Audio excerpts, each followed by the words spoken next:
Καλώς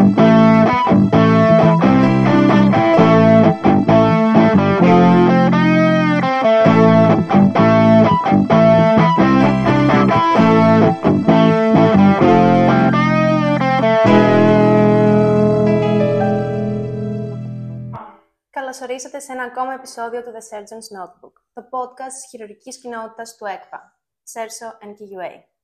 Είμαι η Ειρήνη Κολουστάση, είμαι δευτεροετής φοιτήτρια στην Ιατρική Σχολή του Εθνικού και Καποδιστριακού Πανεπιστημίου Αθηνών και σήμερα έχουμε την τιμή να φιλοξενήσουμε τον καταξιωμένο αγκιοχειρουργό κύριο Γαλάνη Νεκτάριο. Στόχος μας σε αυτή τη συζήτηση είναι να προσφέρουμε χρήσιμες γνώσεις στους φοιτητές ιατρικής και νέους γιατρούς για την ειδικότητα της αγκιοχειρουργικής. Ο κύριος Γαλάνης θα μοιραστεί μαζί μας τις πολύτιμες εμπειρίες του από το χώρο της εκπαίδευσης, αλλά και τις πρακτικές συμβουλές του για όσους ενδιαφέρονται να ακολουθήσουν τη χειρουργική και ιδίως την αγκιοχειρουργική. Αν είσαι και εσύ φοιτητής που θέλεις να κατανοήσεις καλύτερα την ειδικότητα της αγκιοχειρουργικής ή σκέφτεσαι να ειδικευτείς αυτήν, η συζήτηση αυτή θα σου φανεί εξαιρετικά χρήσιμη και ενδιαφέρουσα, γι' αυτό μείνε συντονισμένος. Χωρίς άλλη καθυστέρηση, ας ξεκινήσουμε. Κύριε Γαλάνη, καλώς ορίσατε και σας ευχαριστούμε πολύ που είστε εδώ σήμερα μαζί μας. Εγώ ευχαριστώ πάρα πολύ για την πρόσκληση. Ευχαριστώ για τα καλά σου λόγια καταρχήν. Και είμαι στη διάθεσή σας να με ρωτήσεις ό,τι θέλεις. Ευχαριστούμε πολύ. Ποιος είναι ο τομέας δράσης ενός αγκιοχειρουργού και ποιες είναι οι συχνές παθήσεις που διαχειρίζεται ένας αγκιοχειρουργός? Το τομέας δράσης αγκιοχειρουργικής έχει να κάνει με τα αγκία, δηλαδή και με τις αρτηρίες και με τις φλέβες που μεταφέρουν το αίμα από την καρδιά σε όλο τον οργανισμό και πάλι πίσω, και στους πνεύμονες και πάλι πίσω. Νομίζω ότι το ακροατήριο του συγκεκριμένου podcast θα ξέρει πολύ καλύτερα και από μένα αυτά. Οπότε, όταν έχουμε κάποιο πρόβλημα τα αγκία αυτά, επεμβαίνουμε σε αυτούς τους τομείς, σε όλα τα αγκία. Συχνότερες παθήσεις, αναφέρουμε τους κυρσούς, τη φλεβική ανεπάρκεια, που είναι πάρα πολύ συχνή, ιδιαίτερα στις γυναίκες, πολύ δεδομένη. Από ευεργίες μέχρι κυρσούς έχουμε περίπου το 80% των γυναικών, ίσως και παραπάνω. Και μετά υπάρχει το ανέβημα της κυλιακής αορτής, η καροτιδική νόσος, η περιφερική αποφρακτική, η αρτηριοπάθεια, σωστά. Όπως επίσης και η τοποθέτηση προσπελάσεων για αιμοκάθαρση, που είναι οι λεγόμενες φίστουλες. Είναι μερικά από τα πεδία δράσης της αγκιοχειρουργικής. Ακούγεται σαν ένα συναρπαστικός τομέας. Εσάς, τι σας ενέπνευσε να ασχοληθείτε με την αγκιοχειρουργική? Τι με ενέπνευσε? Καταρχήν, σίγουρα η έμπνευση ήταν πάντα της χειρουργικής. Νομίζω αυτό είναι ένα κομμάτι λίγο πιο υπαρξιακό σε σχέση με το πώς επιθυμεί να κάνει και τι επιθυμεί να κάνει κάποιος. Γιατί νομίζω πάντα όλοι σαν παιδιά έχουμε το πρότυπο ενός ανθρώπου που σώζει. Γι' αυτό και όλοι βλέπουμε Spider-Man, Superman, δεν ξέρω τι, όλα αυτά. Κάποια στιγμή αυτό το πράγμα σε πιο ρεαλιστικό φορμάτ με το ενσαρκώνει ο γιατρός. Δηλαδή ότι μεγαλώνοντας, ποιος μπορεί να σώσει, να κάνει αυτό που σε όλους μας στην κοινωνία μας, ας πούμε, αντικατοπτρίζει μια κατάσταση, σώζω έναν άνθρωπο, είναι ο γιατρός. Οπότε, κάποια στιγμή πιστεύω τα περισσότερα παιδιά, δεν θα πω τώρα όλα, τα περισσότερα περνάνε από τη φάση να γίνω γιατρός. Και ειδικά βλέποντας τον χειρουργό να επεμβαίνει, λες θέλω να γίνω χειρουργός γιατί επεμβαίνω και σώζω ή βελτιώνω. Μετά, μεγαλώνοντας, ο καθένας ανακαλύπτει αν του ταιριάζει όλο αυτό, δεν μπορώ να βλέπω αίμα, αηδιάζω, δεν μπορώ να διαβιατέλει μια επιμέλεια να διαβάσει κτλ.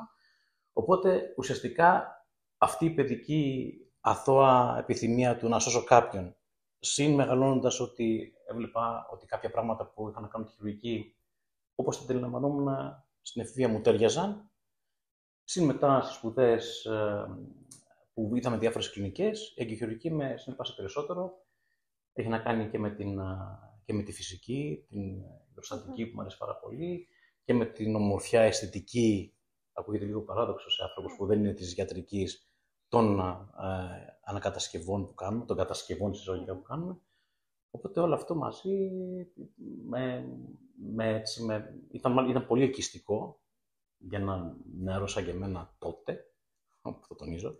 Οπότε, ναι, κάπως έτσι προέκυψε όλο αυτό το σκηνικό. Να το αγαπήσω. Μετά το αγαπάς, γιατί δεν αγαπάς κάποιον με λεπτομέρεια, αγαπάς το σύνολο που σου προσφέρει και το πόσο ελκυστικό σου είναι αυτό. Οπότε κάπως έτσι το βρήκα πάρα πολύ ελκυστικό όλο αυτό και θέλησα να το εξερευνήσω παραπέρα. Θα μας κάνετε μια συνοπτική παρουσίαση της πορείας σας στην αγκιοχειρουργική? Της πορείας μου στην αγκιοχειρουργική. Της ανθρώπινης ή της ακαδημαϊκής? Και τα δύο. Και τα δύο. Θα ξεκινήσω από την ανθρώπινη. Η ακαδημαϊκή είναι πιο τετριμένη, μάλλον θα ξεκινήσω από την ακαδημαϊκή που είναι πιο τετριμένη, με την έννοια ότι παίρνεις από πτυχίο ιατρικής. Μετά, εγώ αναγκαστικά πηγαίνοντας στη Γερμανία απευθείας μετά το πτυχίο, την εποχή που πήγα, έπρεπε να κάνω πρώτα γενική χειρουργική. Σαν ειδικότητα, δηλαδή έχω τελειώσει και τη γενική χειρουργική και μετά έπρεπε να κάνω δεύτερη ειδικότητα που ήταν η χειρουργική, την οποία προσμετρώταν κάποια χρόνια τη γενική χειρουργική. Εκεί έκανα και το διδακτορικό μου, εκεί δίδαξα και στους φοιτητές του Πανεπιστημίου της Heidelberg και του Tübingen όταν προέκυψε.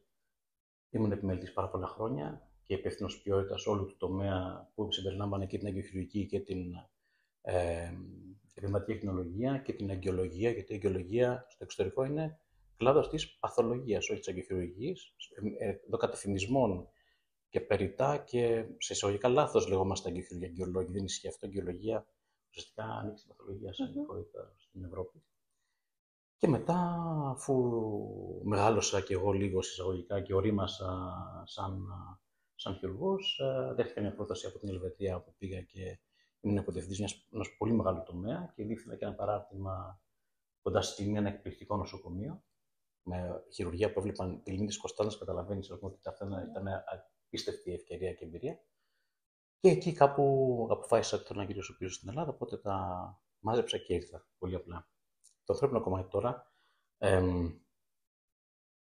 νομίζω ότι αυτό που με προσέλκυσε περισσότερο ήταν ο τρόπος με τον οποίο με προσεγγίσανε οι δάσκαλοι μου. Γιατί η εκπαίδευση δεν περνάει δείχνω, κάνω και επιβλέπω πώς να γίνει κάτι. Περνάει πρώτα από το δείχνει στο αποτέλεσμα αυτής της διαδικασίας.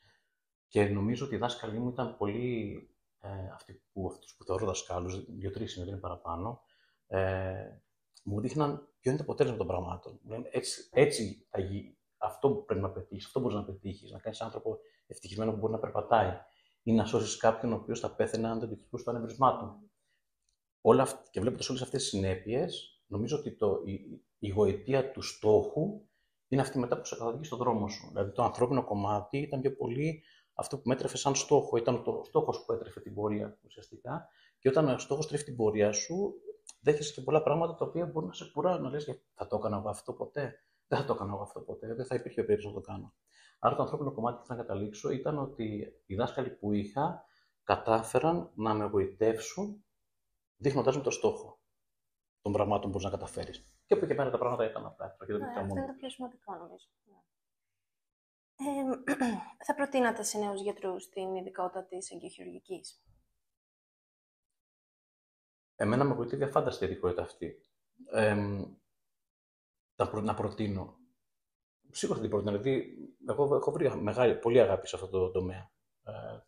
Το αγαπώ αυτό που κάνω.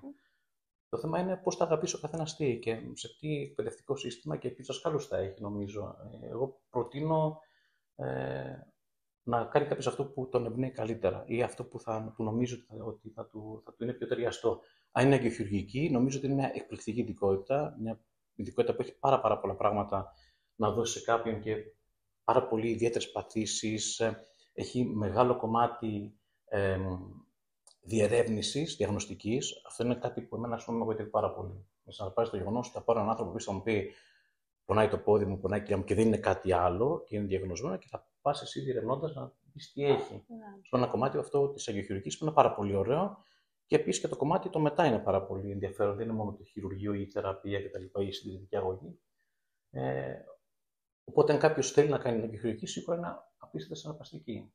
Αλλά ξεκινάνε όλα από το τι στόχο έχουμε, γιατί θέλουμε και τι μας αρέσει να κάνουμε περισσότερο. Σίγουρα. Οπότε, αυτό είναι το σημαντικότερο, νομίζω. Με ποια εφόδια θεωρείτε ότι πρέπει να είναι εξοπλισμένος ένας φοιτητής ιατρικής για να ανταπεξέλθει μετέπειτα σε απαιτήσεις συγκεκριμένης ειδικότητας? Ένας φοιτητής, ένας πτυχίουχος ιατρικής. Ναι. Με τι εφόδια πρέπει να έχει. Κοιτάξτε να δεις. Θέλει πολύ υπομονή. Θέλει στήριξη από το περιβάλλον, οικογένεια, μιλάμε για εφημερίες, μιλάμε για πολλή δουλειά, μιλάμε για μεγάλα ωράρια. Άλλωστε σε όλες τις ειδικότητες αυτό. Σωστό είναι αυτό. Η χειρουργική ίσως έχει παραπάνω με την έννοια ότι δεν μπορείς να αφήσεις ένα χειρουργείο στη μέση. Σίγουρα, ναι. Έτσι δεν γίνεται αυτό το πράγμα. δεν υποτιμώ τις άλλες ειδικότητες, είναι πάρα πολύ χρήσιμες. Απλά κάθε ειδικότητα έχει το ωράριό του. Δηλαδή, δεν μπορείς να έχεις το φόρτο εργασίας, ας πούμε, μάλλον όχι το φόρτο εργασίας, μπορεί να τον έχεις, το απρόβλεπτο του φόρτο εργασίας, που έχει ένας χειρουργός, ας πούμε, ένας δερματολόγος, ο οποίος μπορεί να έχει φοβερό φόρτο εργασίας, τον οποίο το προγραμματίζει όμως. Ένας χειρουργός μπορεί κάποια στιγμή να είσαι στην κλινική, να είσαι μια χαρά και να πίνεις ένα καφέ γιατί τέλειωσαν τα περιστατικά στις 9 το βράδυ και ξαφνικά να σου έρθει κάτι που πρέπει να έχει. Και στη γενική χειρουργική και σε όλες τις χειρουργικές ειδικότητες, έτσι δεν το συζητώ αυτό. Άρα θέλουμε πολύ υπομονή, άρα αγάπη για αυτό που κάνουμε, γιατί η αγάπη μόνο για αυτό που κάνεις σε οπλίζει με υπομονή. Δεν υπάρχει άλλος παράγοντας να σε οπλίζει με υπομονή. Αλλά από την άλλη πρέπει να έχεις ένα περιβάλλον το οποίο να είναι υποστηρικτικό. Οικογένεια, σύντροφος, σύζυγος, παιδιά, οποιοδήποτε, να μπορούν να κατανοούν το γεγονός ότι μπορεί να λείπεις περισσότερο, μπορεί και όταν είσαι σπίτι να είσαι κουρασμένος, γιατί έχουν όλα αυτά. Βέβαια, αυτά είναι όλα φάσεις, έτσι. Δεν θα είσαι όλη σου ζωή έτσι. Μπορείς να επιλέγεις να είσαι κάποια στιγμή έτσι, κάποια στιγμή διαφορετικά. Πρέπει να αξιολογήσει λίγο κάθε ένας με την ισορροπία της ποιότητας ζωής του. Αλλά αυτά είναι τα βασικά συστατικά. Τώρα, εσύ φαντάζομαι ρωτήσεις με φώδια που ενδιαφέρουν και εσάς που είστε πιο νέοι. Δηλαδή, πρέπει να ξέρω κάποια γλώσσα, πρέπει να έχω κάποιο μεταπτυχιακό, να ξέρω και κομπιούτερ, να ξέρω το ένα, να ξέρω το άλλο. Γεγονός είναι, με εμένα η τύχη, με έφερε η τύχη, όπως θέλουμε να πούμε το πεπρωμένο, με έφερε σε διάφορες χώρες της Ευρώπης. Ξεκίνησα, έκανα το πολιτήριο εδώ στην Ελλάδα, μετά πήγα στην Ιταλία, μετά πήγα στη Γερμανία, μετά πήγα στην Ελβετία, μετά επανήλθα εδώ πέρα. Γενικά νομίζω ότι υπήρξε αφοδιασμένος όπως όλα τα παιδιά της γενιάς μου, με 3 γλώσσες, όπως και εσείς περισσότερο τώρα, 3 είναι λίγες που λέω ίσως.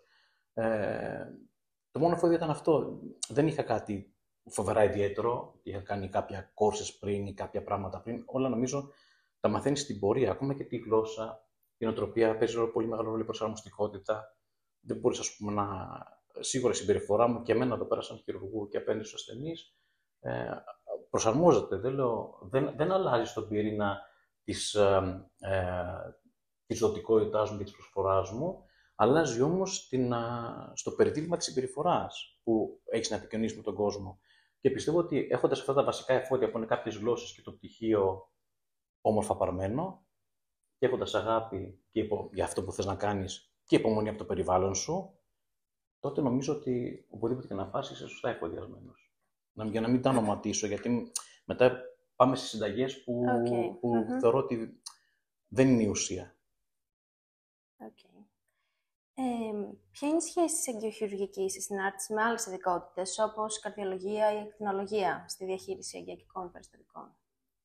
Η συνάρτηση είναι πάρα πολύ μεγάλη. Καταρχήν, να σκεφτούμε ότι οι περισσότερες αγκειακές παθήσεις, αρτηριακές, λέω τώρα ένα παράδειγμα, η απόφραξη των αγκίων. Έτσι, έχουμε ένα αγκείο το οποίο βουλώνει.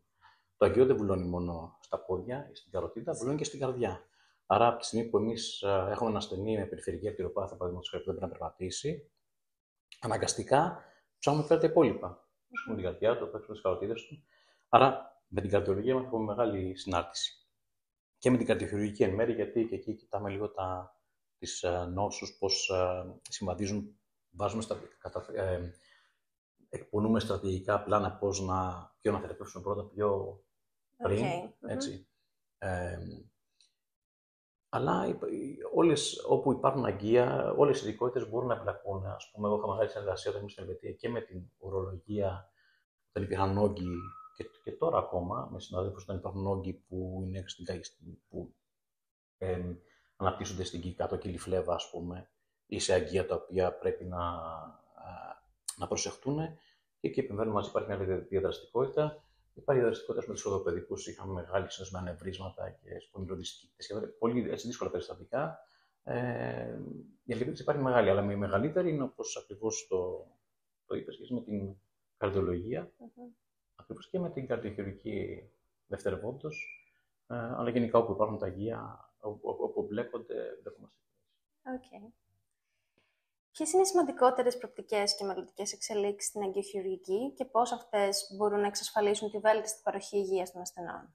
Και γενικότερα όσον αφορά περισσότερο το κομμάτι της τεχνητής νοημοσύνης.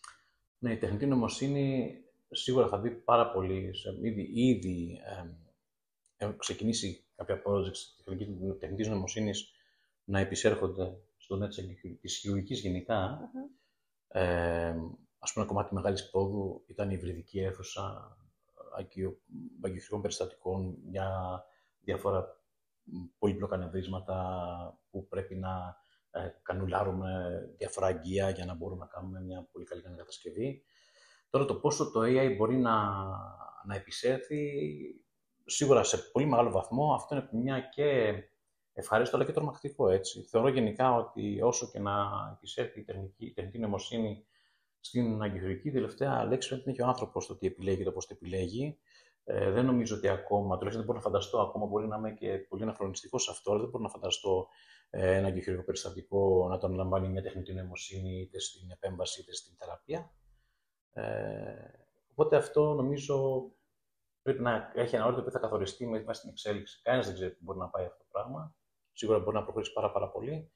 Πρέπει όμως λιγάκι να υπάρχουν οι ασφαλιστικές δικλείδες να το φρενάρουν για να μην μπορεί να το επιλέγει μόνο του. Τώρα, αν κάποια στιγμή αποδειχθεί σε 10, 20, 30 χρόνια ότι μπορεί η τεχνητή νοημοσύνη να επιλέγει και μόνη της τα πάντα, νομίζω ότι είναι μη ρεαλιστικό, αλλά εμένα θα με τρόμαζε προσωπικά. Ναι. Αλλά αυτό είναι προσωπική εκτίμηση. Κατανοητό, νομίζω, ναι.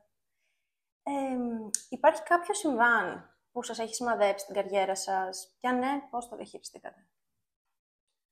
Με έχει σημαδέψει.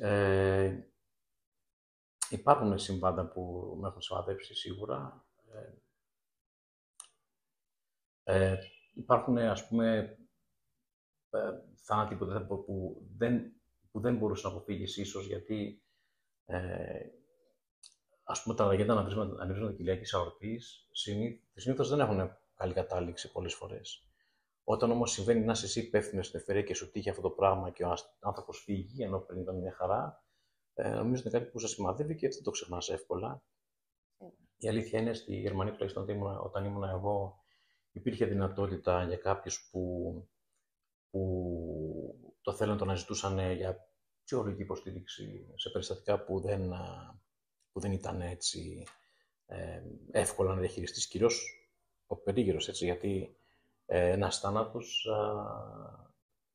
ή μια δυσκολία σε έναν ασθενή δεν αφορά τον ασθενή λιγότερο από ότι τον περίγυρό του, ο οποίος πρέπει να ταλαιπωρηθεί, ο οποίος πονάει, ο οποίος, παραδείγματος χάρη, να μείνει κάποιος ανάπηρος, υποφέρει, αλλάζει τρόπο ζωής του, αλλάζει τα πάντα. Δηλαδή, ο περίγυρος ενός ανθρώπου, το περιβάλλον του, είναι εξίσου σημαντικό. Και όταν συμβεί κάτι πολύ άσχημο και ας πούμε ένας θάνατος, αυτό που πρέπει να διαχειριστείς είναι το περιβάλλον. Και αυτό σε βαρύνει πάρα πολύ, γιατί πρέπει να έχεις και την ικανότητα της ενσυναίσθησης, δηλαδή να συμπονέσεις, αλλά απ' την άλλη να έχεις και την ικανότητα να αποστασιοποιηθείς τόσο ώστε να μην το θεωρήσεις δικό σου που συμβάν αυτό και σε ταλαιπωρήσει. Αυτή η ισορροπία στην αρχή είναι πολύ δύσκολη να ξεχωριστεί και να επιτευχθεί. Εγώ έχω αποφέρει πάρα πολλές φορές. Δεν θα ξεχάσω ποτέ έκανα. Εγώ μέσα στον τομέα που μου πες για το μικρό βιογραφικό μου, έκανα και την επιγοντολογία στη Γερμανία. Ήμουν καβίτης με ασθενοφόρο και έβγαινα έξω και εκεί, ας πούμε, τα συμβάντα που με σημάδισαν ήταν πάρα πολύ. Μια φορά συνέλεξα έναν άνθρωπο, τον οποίον τον μαχαίρωσα ένας 27 φορές σε ένα γλέντι πάρτι, δεν ξέρω τι, που ήταν μεθυσμένος, τον οποίον κατάφερα να τον φέρω, βάλαμε ορούς, διασωληνώσαμε στον δρόμο τώρα όλα αυτά, έτσι μιλάμε για τέτοια σκηνικά. Είχα γεμίσει αίματα, μια απίστευτη ιστορία. Κατάφερα τον έφερα ζωντανό στο νοσοκομείο, επέζησε, ήμουν τραγικά συγκλονισμένος από αυτή την ιστορία και αναζήτησα και βοήθεια ψυχολογική, το κρύβω, γιατί δεν είμαστε όλοι δυνατοί, κάποια στιγμή πρέπει να το ξεπεράσουμε και αυτό. Και ο άνθρωπος μετά από 5 μήνες ήρθε περπατώντας στο νοσοκομείο που πρέπει να με ευχαριστήσει. Έκλαψα από συγκίνηση, ήταν πολύ έντονο συναίσθημα. Αλλά είναι και αυτά τα οποία σε σημαδεύουν, έτσι, οπότε καταλαβαίνεις. Όπως και όλα τα νευρίσματα που έχω σώσει τα κοιλιακά, είναι άνθρωποι που με παίρνουν ακόμα σήμερα και στη γιορτή μου, σε γιορτές. Ευχαριστώ, γιατρέ, μέσω έκανες, και είναι πολύ. Γι' αυτό το λόγο μόνο, αυτός ο στόχος δηλαδή, που λέγαμε πριν, ο εγωιτευτικός ο στόχος, που σε εγωιτεύει και σε κάνει να είναι πολύ όμορφη πορεία, γι' αυτό και μόνο αξίζουν όλα αυτά που μπορεί να περνάς. Ωραία. Ως εγκυχειρουργός, τι σας δίνει ικανοποίηση στην καθημερινή σας πρακτική? Εντάξει, μας τα έχετε πει λίγο πολύ, αλλά... Λοιπόν, θα ξαναπώ κάτι που λέω πάρα πολλές φορές. Εγώ ζω για 3 στιγμές στην αγκιοχειρουργική. Το έχω ξαναπεί πολλές φορές αυτό το πράγμα. Στην αγκιοχειρουργική. Δηλαδή και στη χειρουργική να έκανε το ίδιο πράγμα. Θα ήταν απλά το λέω τώρα στην αγκιοχειρουργική. 3 στιγμές είναι αυτές που με τρέφουν και μου δίνουν ζωή. Η πρώτη είναι αυτή που είπα πριν. Είναι του ερευνητή διαγνώστη. Έρχεται κάποιος και πρέπει να του λύσει το πρόβλημα. Πρέπει να καταλάβεις τι έχει. Πρέπει να καταλάβεις πώς θα τον εξετάσεις, τι θα εξετάσεις, από αυτά που σου λέει ή από αυτά που σου λένε οι συγγενείς, και να καταλήξεις ένα συμπέρασμα κάνοντας τις εξετάσεις που πρέπει. Το τρίπλεξ που έχω την ικανότητα να το κάνουμε οι περισσότεροι, και μετά οτιδήποτε χρειαστεί, αξονικές, μαγνητικές, οτιδήποτε χρειαστεί, να καταλήξεις ένα συμπέρασμα, έχω αυτό. Όταν βάλεις μια σωστή ένδειξη, από εκεί και πέρα ουσιαστικά η ευτυχία σου, η επαγγελματική, η εσωτερική δηλαδή, είναι εξασφαλισμένη. Γιατί είναι η πρώτη στιγμή για την οποία ζεις. Η δεύτερη στιγμή είναι τα skills σου, η ικανότητά σου, το χειρονακτικό σου, το χειρουργείο. Το χείρι που έλεγε ένα συνάδελφος παλιά, και εντάξει είναι λίγο εγωμανικό αυτό, εγωκεντρικό, αλλά δείχνει μια απόλαυση στο χειρουργείο. Όχι το απολαμβάνουμε με τον κόσμο προς Θεού. Έχοντας ένα στόχο, το χειρουργείο είναι ένας χώρος υπέροχος όπου κάνεις τεχνική. Σου έλεγε ένας, ότι θα προτιμούσε έναν χειρουργό στο Wembley. Δηλαδή να το βλέπουν, ξέρεις, κάτι χιλιάδες κόσμος. Δηλαδή αυτό τόσο ήταν κάτι που τον γοήτευε. Αυτή είναι η δεύτερη στιγμή. Και η τρίτη στιγμή που είναι η καλύτερη, νομίζω είναι απίστευτη, είναι το αποτέλεσμα. Έρχεται ο άλλος, γιατί δεν μπορώ να περπατήσω, σώτηκα, δεν πειρίζω τα πόδια μου, δεν κινδυνεύω να πάθω κεφαλικό, όλα αυτά. Και αυτή είναι η τρίτη στιγμή, οπότε αυτά είναι τα 3 πράγματα που με γοητεύουν στην ειδικότητα που έχω διαλέξει. Κύριε Γαλάνη, νομίζω ότι ο χρόνος μας έφτασε στο τέλος του. Σας ευχαριστούμε πολύ που ήσασταν εδώ σήμερα μαζί μας σε ένα ακόμα επεισόδιο του podcast της ομάδας Serso NQA. Αγαπητοί ακροατές, φυσικά ευχαριστούμε και εσάς που ήσασταν σήμερα μαζί μας. Εύχομαι να σας φάνηκαν χρήσιμες πληροφορίες όσον αφορά την αγκιοχειρουργική, βοηθώντας σας να σχηματίσετε μια πιο ολιστική εικόνα για τη συγκεκριμένη χειρουργική ειδικότητα.